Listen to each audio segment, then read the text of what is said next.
Assalamualaikum warahmatullahi wabarakatuh. Sekarang kita akan menjelaskan tentang integrasi nasional.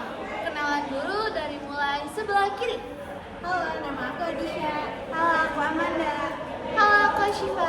Halo, aku Cika. Halo, aku Kansa. Selamat menyaksikan. Integrasi nasional. Kebinekaan bangsa Indonesia, Bhinneka Tunggal Ika artinya walaupun berbeda-beda tetapi tetap satu jua. Macam-macam alat pemersatu bangsa. Yang pertama ada Garuda Pancasila, yang kedua bahasa Indonesia, yang ketiga lagu Indonesia Raya, yang keempat lagu-lagu nasional, yang kelima Pancasila, dan yang terakhir bendera merah putih. Apa itu integrasi nasional? Integrasi nasional berasal dari dua kata yaitu integrasi dan nasional. Integrasi berasal dari bahasa Inggris, integrate artinya menyatu padukan, menggabungkan, mempersatukan. Dalam kasus besar bahasa Indonesia, integrasi artinya pembauran hingga menjadi satu kesatuan yang bulat dan utuh. Kata nasional berasal dari bahasa Inggris nation yang artinya bangsa. Apa arti integrasi nasional?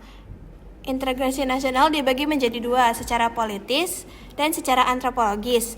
Secara politis artinya, integrasi nasional secara politis berarti penyatuan berbagai kelompok budaya dan sosial dalam kesatuan wilayah nasional yang membentuk suatu identitas nasional. Secara antropologis, berarti proses penyesuaian di antara unsur-unsur kebudayaan yang berbeda sehingga mencapai suatu keserasian fungsi dalam kehidupan masyarakat. Apa syarat keberhasilan integrasi nasional?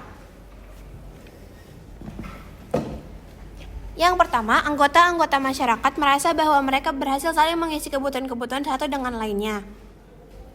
Yang kedua, terciptanya kesepakatan konsensus bersama mengenai norma-norma dan nilai-nilai sosial yang dilestarikan dan dijadikan pedoman.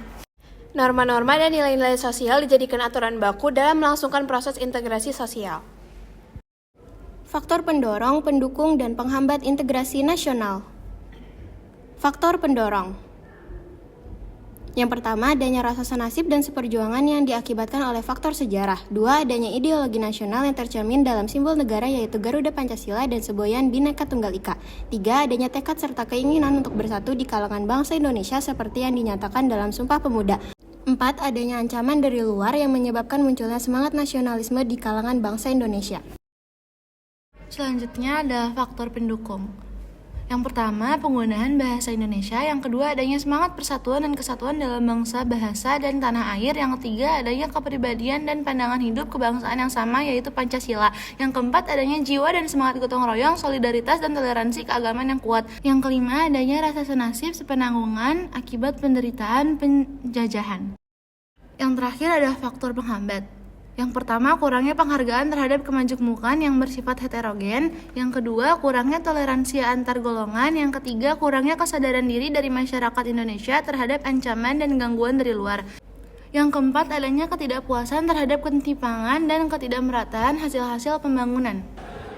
Makasih atas perhatiannya. Wassalamualaikum warahmatullahi wabarakatuh.